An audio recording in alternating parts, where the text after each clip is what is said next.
chat with Nicholas. He'll listen to you, then he'll laugh, and then he'll cry with you. It's all in a safe space for you to speak your truth. Oh, come let's chat with Nick. Hi everyone, we've got Lauren Gaggioli with us tonight. Well, it's tonight for me because I'm in Oslo. Where on earth are you? I'm in the Seattle area, Pacific Seattle area, Northwest okay. of the US. So Oh, yes. fantastic. Yeah, so our time's a little bit different. It's 11:30 p.m. here right now. Oh my So, goodness, yes. oh It's yes. only 2:30 here. So I'm glad we Okay. could sync up. Thanks Good, for good, staying good. up late. Yeah. Well, hopefully this will give you a drive to get through the rest of the day.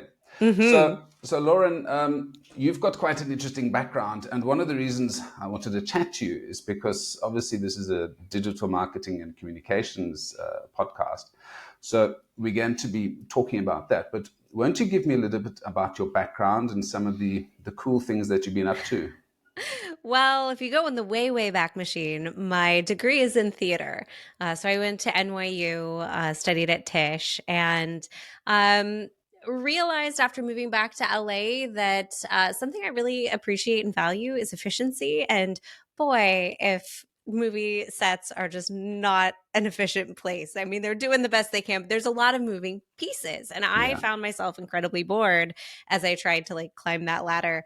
And so instead, and also to supplement, I started tutoring in person, and I helped kids with our college admissions tests in the states, so the ACT and the SAT. And I really found a passion for it. I loved connecting with my students, but I realized very quickly that a girl can get real burned out driving, all over tarnation. It was like 22,000 miles in a year.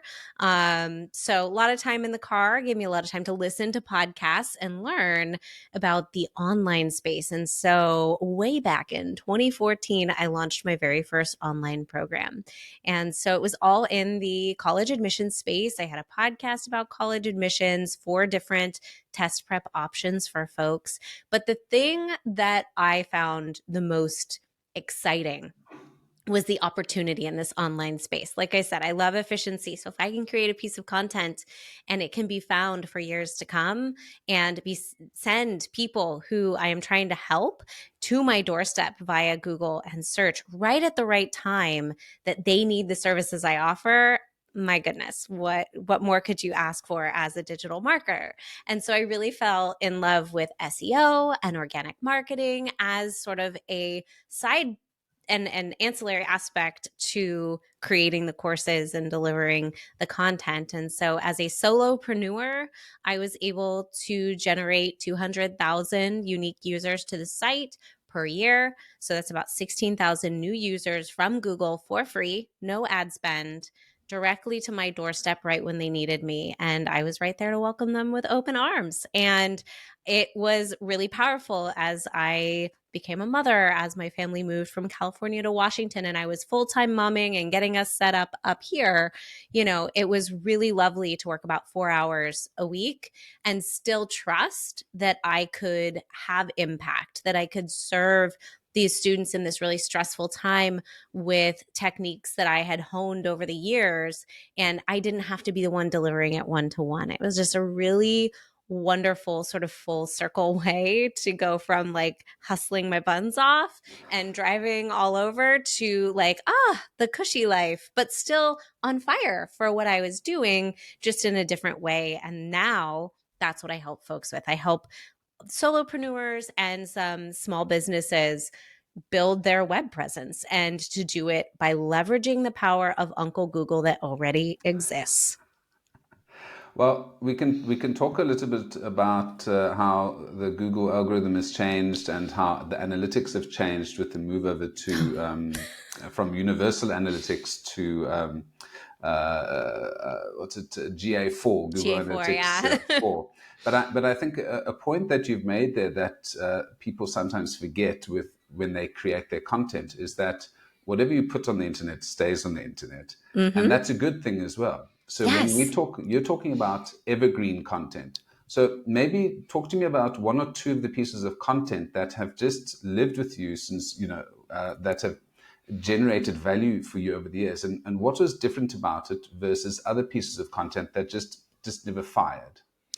So, I think the main thing is to look at keyword research from the jump through two lenses. So, what we want our websites to do is sort of stand at the intersection of robots and human users, right? We have to be thinking along both tracks. So, when it comes to doing keyword research and thinking hierarchically and, what sort of content verticals are we speaking to? Where are we demonstrating our expertise, authority, and trustworthiness, the EAT that Google is looking for in a website? How are we creating an interlinking structure that supports the site, right? Thinking about the on-page SEO, so back end, but also front end. And then thinking about, and this was the piece I didn't quite have when I launched Higher Scores, was that understanding the conversion piece. And how do I facilitate transformation for a person with a problem who uses Google as a matchmaker, because that's what Google is, to connect them with the problem that they are trying to solve. It connects them with the solution. How do I meet that person where they are, reflect that I understand their struggle, and then help them take the first right step, and then welcome them into what I call my own ecosystem. So I call it organic marketing ecosystem. How do I facilitate that transformation? So we have to think about where those pieces stand. And one thing that my original web designer, I now do kind of everything myself, but in those early days, I knew I was going to have my courses self-hosted because I'm a control freak. And Stripe had not been on the scene that long. And so like the APIs and the integrations that you have just at your fingertips to do yourself these days, it wasn't quite the same. So I had to have some custom coded solutions. And so in that process, that was a big investment I made on the front end because I wanted it to all be secure and rock solid. And one thing she said, she's like, I did some quick and dirty keyword research and I found not that many people are meeting a search intent for users who need ACT and SAT test dates available on the same page. And so that was the main page on my site that drew folks in. I had a calendar. I updated it every 6 months with upcoming test dates because there are 14 each year in the US. And a lot of people don't understand how it works. And so the other thing that I did was I had a printable PDF there that folks could download. I did not gate the PDF, and that was probably a big mistake on my part. So I made that totally free, and I didn't really capture that traffic as well as I could have for a future conversion. But then down the line, I had an opportunity to write an editorial piece for USA Today. It was kind of like an ad editorial. It was like kind of a little insert about college affordability, and that was a connection I constantly made between why we do test prep. And I had like numbers to back that up, the ROI that a lot of my students who won amazing scholarships because of their increased scores, I made that connection quite often. And so I was on the short list to be invited to sponsor this. And then I was able to write a piece about that. And I created the insider's guide to the ACT and SAT. And so that was a piece that had I had that when I was generating all that traffic and, working my 4 hours a week, had I had that piece in place, I think we could have done even better than we did. However, that piece to date still converts to sales within the first 2 weeks at a rate of like 1.3%.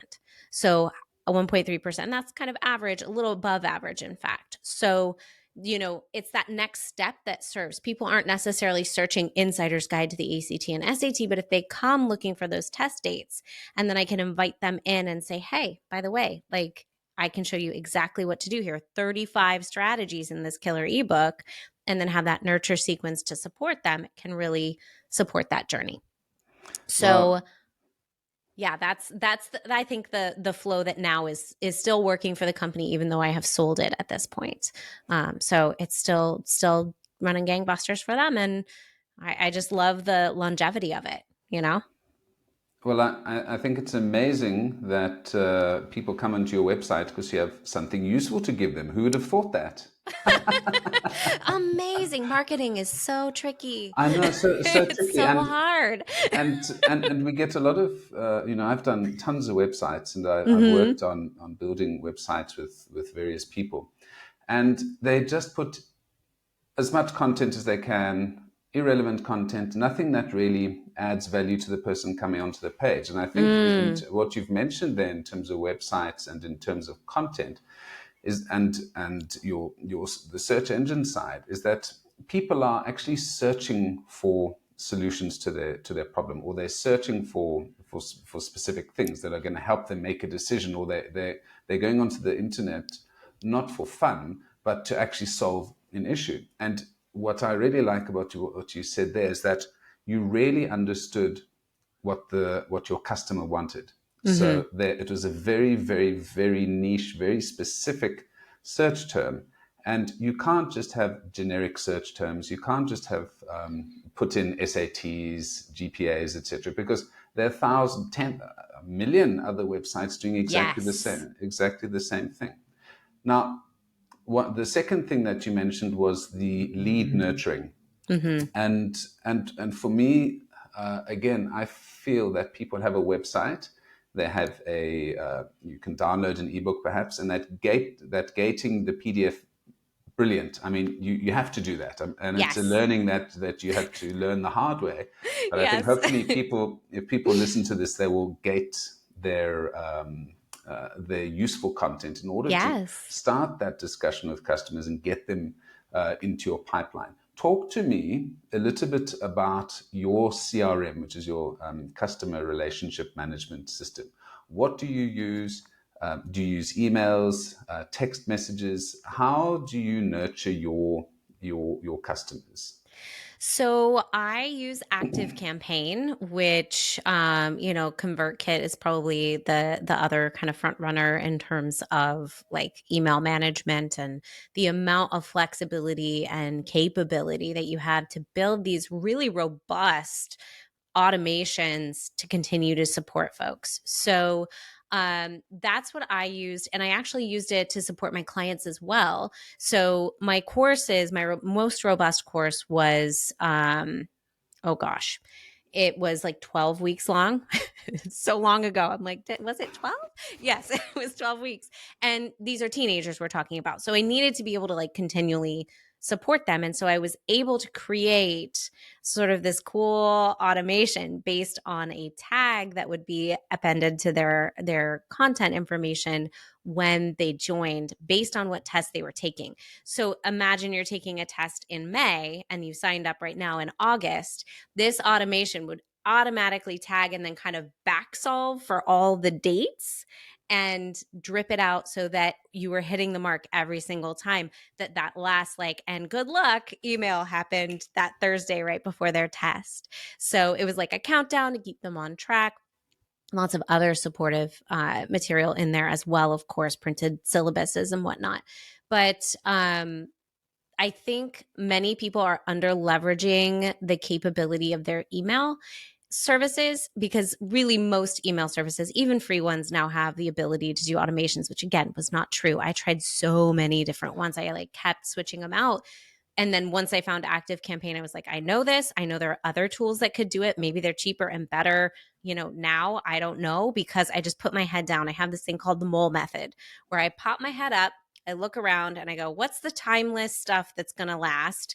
Okay. And now I'm putting my head down and I'm just going to execute on that until something necessitates a change, because I see so many entrepreneurs get stuck in the whirlwind of shiny object syndrome and wanting to just switch every 2 seconds. So I try to curb that in myself. But all that to say, with a nurture sequence, I leverage Thrive Themes on my site as well, which is a really amazing plugin and WordPress management tool. And it allowed me to create ultimatum campaigns that were evergreen. So they would start when a user would click a particular link. So I could provide a special discount, but only for a limited time. And it was different for everybody coming through the door. So I love that, you're here, you have the problem now, obviously, because you just found me. Let me kind of give you everything in the kitchen sink, but in an educational way. So folks are familiar with the sideways sales letter, where you take a really long sales letter and you just kind of trip it on its side and you start dripping out little pieces, kind of like you would do where you're like, I see the struggle you're having. Great. Let's talk about that struggle and let me give you some quick wins. Okay, next one. You want to take next right steps? Here's a piece of educational content.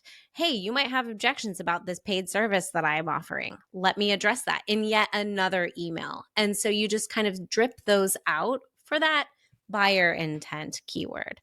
And you support folks as they are trying to make their decision about who to work with if this is the kind of problem that needs to be solved imminently. If they are not ready to buy, that's okay. Just loop them into a general nurture sequence after that and continue to educate. I think what we have to remember as marketers is that we're not, or sellers, we're not really marketers or sellers, we're problem solvers. And if we come at it through that lens, we necessarily put the person on the other side of the screen first over our need of give me your credit card, give me your credit card, right? And that is obviously a necessary piece of entrepreneurship. You got to make money. Otherwise, why are we here? But you make money when you solve the problem. So help show people how you solve the problem, give examples and testimonials, and talk about your methodology. Don't be afraid to let them peek behind the curtain a little bit. And eventually, if you are the right fit and you show up time after time and say, hey, remember you asked for this? Can I help you? Hey, remember you signed up for this? Can I continue to help you? Hey, I have additional information that I'm creating. Would you like some more? And you just keep asking how you can serve them. And sometimes it's as simple as a little email that's, hey, you signed up for this. I haven't heard from you. Are you okay? Can I help you in any way? Do you have a quick question? Email me back if you do. And, just kind of creating that personal touch, that is, I think, the best way to support folks to be there, ever present when they are ready to finally make that leap to solve whatever problem it is you solve.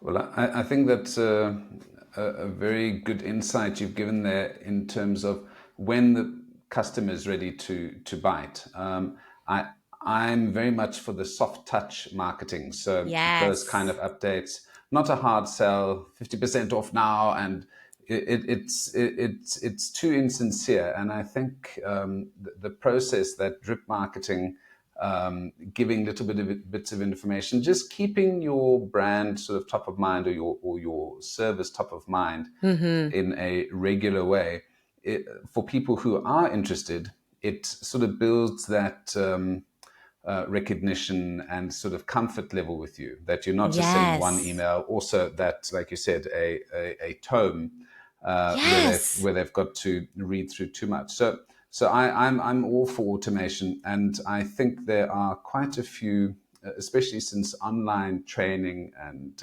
online universities are sprouting up everywhere. I'm sure there must be, hopefully some folks hear this and get in touch with you, because that entire process, I think, is exactly the right way to do it. Well, and it's the kind of thing too, if people are coming to you, I always say I help entrepreneurs turn cold leads from the internet into happy clients. That is not a single step.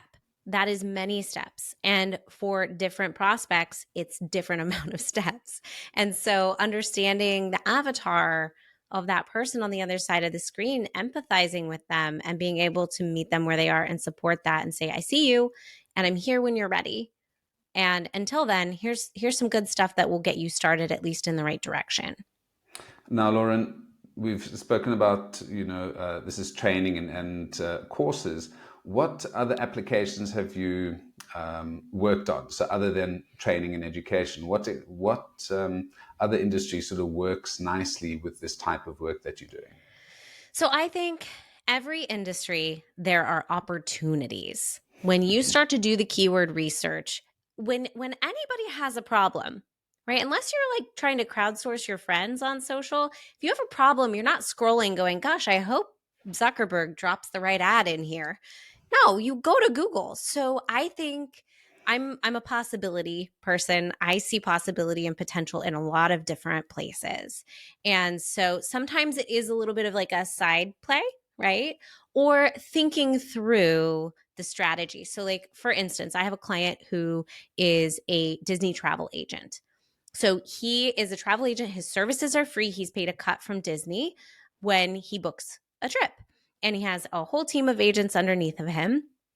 And he's a Disney nerd. I'm a Disney person as well. So he's a Disney nerd. He has all this Disney trivia at his fingertips. It's amazing. He's like a walking encyclopedia of the company's history. It's fantastic. But he was posting a lot about that, and people were finding him for that. So like he wrote really like cute and funny, kind of off the wall, like who's the stinkiest character in all of Disney lore and things like that, or the Disney rabbits. Like here's a post about all the Disney rabbits in the animated features. The problem is Google didn't know what he did, right? He was getting found for that stuff, which is fun and in the Disney sphere. But if someone's searching for Disney rabbits, that doesn't mean they want to book a trip. You know, maybe it's a like project or something that they're just curious, right? So we had to do a little bit of shifting of his expertise and authority in the eyes of Google. And we started writing Disney travel posts. But the thing is, we realized very quickly we can't write about restaurants at Disney because the problem, at least not at first, because the problem with that is people are standing in the parks already and Googling, where should I eat? I'm now in Magic Kingdom. Help me. He's not going to make a commission off that. So we started answering questions like, how much does a Disney cruise cost? Or what's the best hotel near Epcot? And these are all terms that we found by doing really robust keyword research. And we were able to sort of pivot his visibility to Google. And now those travel related inquiries, where on that page we can say, do you want a free travel quote? Do you want to pay a free travel quote? Do you want a free travel quote? Here's what it's going to cost you to go. Would you like a free travel quote? We're happy to book it for you at no cost to you. That's a really easy pivot, right? And Yeah. so thinking about that search intent, thinking about where people are in their buyer's journey. I also find, and this is something you'll if you start to do keyword research, you'll get very mad about the things people are not searching. You'll be like, why is nobody asking what is the tie between ACT scores and scholarships? You're like, why is nobody asking that? So you have to like find creative ways to kind of put your wrinkle into what already is being searched. Put your own unique lens on it, still meet search intent, because if you try to flip it too soon, people will leave your site. They'll be like, this isn't what I searched for. But if you can start weaving in like a yes and, right? You bring your improv exercise and go, you just asked me how to get a better ACT score. Here's some steps you can take, but it is work. And do you know that there's a bigger carrot on the other side? And that carrot is how to pay for college. And that is why in every one of my courses, I include an additional course, a bonus course for free, $100 value, how to turn your test scores into cash for college. And I included Now that. you want me to, you're getting me excited to do an SAT, even though luckily There's money. I don't need to do that anymore. You touched on keywords and content. Now, content is something that content creation is something I love. You're talking about all of these drip emails. You're talking about keyword searches. Obviously, you can just go to ChatGPT and press and write me some content. Tell me how long it takes you and your team to write good content. How long does a good email take? How many emails do you have to write? How many responses do you have to write? I want clients and students and people to understand that because I feel it's one of the things that stops people from doing good work is I've got to write 100 mails, and then they just don't do it. So maybe just talk me through that process. How long does it take you? How do you do the briefing? How do you build up the energy to go, oh God, I need 50 emails, 100 emails? So I am a solopreneur. I have no one on my team right now. So that's something to keep in mind. I could also say it takes 10 years because I've honed this craft over 10 years. Yeah. And you mentioned ChatGPT. Listen, if you think Google doesn't know if you're posting stuff written by AI, you underestimate the power of the Google side. And they know. So I think when it comes to me, I'm a connections person, right? I make really weird and disparate connections. And so like I'll loop in GIFs and memes and like quotes from movies and books that I've read and all that. So my brain is kind of already wired to write. I love to write. If you don't love to write, please don't just click on ChatGPT, copy and paste it into your website. You will get dinged for that. It is not very original. That said, I do have, when we work with consulting clients, I have an SEO copywriter who I partner with. I do the strategy, she does the execution, and she leverages AI to find gaps in the knowledge out there. So what I love to think about is all roads lead to my website, because repeat visits from folks is huge for Google. If people come to your site through organic search, they sign up for your email, and then they never hit your website again, you are dripping liquid gold out your business. Because Google, if you send that person another email 3 days later and you're like, hey, you signed up for this free thing, let me tell you what, there's another really amazing resource that you might not have seen. It's this blog post that I wrote about X. Here's a link, come and read more. Here's a little bit of like a juicy takeaway, but I want you to see the original thing, and then have them come back to your site. And Google's going to go, oh, this person went away, and of all the websites in all the towns of the internet, they came back to this one, right? So they are going to see that cyclical effect. So what I love to think about is I'm going to write amazing content. And sometimes it's really fast. Sometimes I'm able to just do a video, pull the transcript, kind of zhuzh the transcript and chuck it up there. Some days I'm in flow. Some days it's harder, right? Some days you're like, I'm beating my head against the wall trying to get these words out. It's just not happening.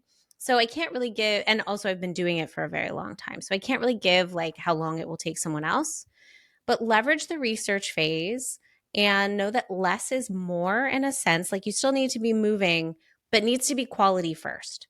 So whatever quality takes for you, just start moving in that direction. Make sure it's research backed, no spaghetti at the walls marketing, research backed so that you know eventually it will rank. And I will tell you, I'm having a win right now on my site. I am on the 3rd page of Google for a post I wrote about 9 books to help you live your purpose, to help you name and live your purpose. This post, I had to read all 9 books, right? So I've technically been researching it for years, but I put those books up there. That post has been living on my site for I think about 4 months. It has about 1,500 potential search volume. It's an opportunity that I found that not many people were capitalizing on. I'm now on the 3rd page of Google for that. So am I getting any organic search? No, but I'm going to, because I just made a video. I'm posting that. I'm embedding that. I'm doing sort of 2nd tier stuff. So start to think of it in layers, right? You can want to make a YouTube video and an amazing graphic and an infographic, and you want to do social media and all the things. The blog post rules. So write the blog post. Then 3 days later, drop it into your nurture sequence somewhere. Write that singular email. And then when it starts to jump up, you go, ooh, okay, now I'm going to go do the YouTube video, and you kind of back solve it. So think of it in layers, and coming up with that for yourself. If you're more of an agency or you have a team, maybe you can streamline that a little bit more. But as a solopreneur who just needs to get it out of her head, I'm like, any way I can get it out, I'm getting it out. And all roads start and end at my website. And then I can do 9 features of like, hey, I'm that friend who always has a book for you. Here's this book. And by the way, I wrote about 8 others on this post. You can go over here and you link it up in a story and you're good. So I can do that now 9 times on social. But to me, everything starts with the keyword research and writing the blog post first. Now, like I said, the best place to bury a dead body is the 2nd page of Google. I'm on the 3rd. So I've got like zombie post rising here. Like it's coming. I can see it. I'm going to keep babysitting it and driving traffic, and then it'll be up and driving traffic, and it's optimized to bring people in, and I'm going to get people through my nurture sequence with that, and I'm going to be able to help people find and name their purpose, and that's going to be amazing. But it's taken a while. So it takes time, but you have to get started in order for it to get started, right? You have to write the post first. So do that and understand sort of the strategies around it and the next steps and follow those breadcrumbs. Well, I feel like you are preaching the gospel to me, because there are so many nuggets in there that if people actually just listen to what you've said, it will make a tremendous difference to their lives.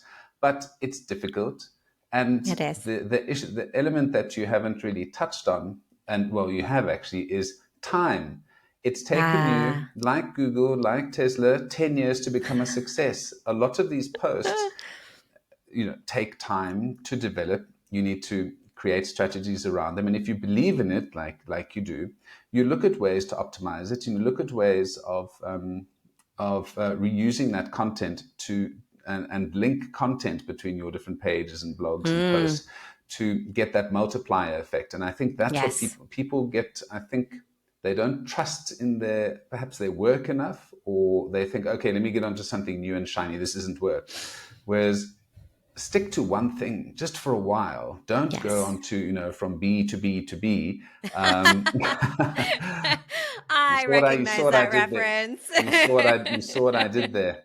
Um, Focus on something and put some effort and stick at it. So I think Yes. you've mentioned some fantastic points there, and I think almost everything that you've spoken about, I would say I'd give a tick to. Yes, I should be doing that. I agree with that. So some really fabulous uh, um, pointers that you've given us there, and I really think anyone listening should apply it immediately. I'm actually going to do it myself, and Yay. I've got a new cohort of students this year as well, and a lot of the things that you mentioned sort of slipped from my mind. So I'm going to definitely tell them about this and get them to listen to this to hear your specific points, because I think if they do that, they'll be much better marketers early on, which will help them tremendously. Yes. Now, before we go, I want to ask, in terms of your theatre background, now you Yes. are now a marketer and you are a solopreneur. How has your different background from theatre and music sort of helped you in your business, do you think? It actually hindered me at first. So I am very comfortable when someone hands me a script to play a role. It has been very hard to figure out who I truly am and what I truly stand for, and let the sort of character of high achieving, like superstar academic chick, like let that go and just be like, no, like I have other facets to me. And really to sort of stand in that truth. But I will say, like, I think you don't always see it with my content, because sometimes I'm just like, I have to do it and it's ugly and I don't care anymore. It just has to be out there. Um, but I think, like, my ability to edit my own videos, I sort of knew what I was looking for, even though I hadn't been on like the film track. I'd been in enough booths to like understand it. I understand ADR, which is really helpful. That's where you like record over a shot where like the audio didn't take. You're like, yes, you're standing in a sound booth, like mirroring your own voice and intonation. Some people are really, really bad at that. I actually happen to be okay. So sometimes that saves me, because I go, oh, I said the wrong number. Let me just get on the mic and redo it. But I do think, there's this sense of Denise. I love Denise Duffield Thomas, who talks a lot about money mindset. She's an Australian solopreneur as or entrepreneur now. She's got a little bit of a team under her. And I just so appreciate her, like, just get it out there mentality. It like allowed me to release the perfection that I came to demand from myself, that kind of work ethic that comes with theater. You show up, you show out. So I can turn it on when I need to, and also, I am getting better at letting go and just standing in, like, I love this and that's okay. Like, the character, the truest true me, loves SEO. Like, I love what it can give people. And if I can just share that, it's not what I'm, quote, supposed to be sharing. There's like part of me that's like, oh, but like I'm a homeschooling mom and I'm not supposed to do that. No, this is what I love. And I'm just going to like keep saying it and sharing with other entrepreneurs how I can help them, because I am so passionate about helping people work less and make more. Like, that's just amazing, that if we can get that churning for folks, if we can get them executing and getting out of their own way with the content, our world is better when people are doing what they're meant to do. And this is what I'm meant to do. So I kind of have to embrace that some days, write my own script. Well, again, I think all the things that you mentioned will really strike a chord with me, and I'm sure with other folks listening to this as well. There's a wonderful person that I interviewed very early on, Tiffany Chan, and I'm definitely going to put you in touch with her. Yes, please. Just thank you so much for giving such fantastic insights, and I can see they're from the heart, and I know you believe in them, and from my background, I know that they will work as well. So I honestly hope anyone listening to this really, takes it as gospel truth. This really does work, and it just takes time and hard work, and people don't like hard work and waiting. But some people do, but just don't get it right. And I think some of these steps that you've mentioned would really sort of transform some folks' businesses. So, Lauren, thank you so much for taking the time to chat to me, and I hope to speak to you soon. I hope so too. Thank you so much, Nicholas. Come chat with Nicholas. He'll listen to you, then he'll laugh, and then he'll cry with you. It's all in a safe space for you to speak your truth.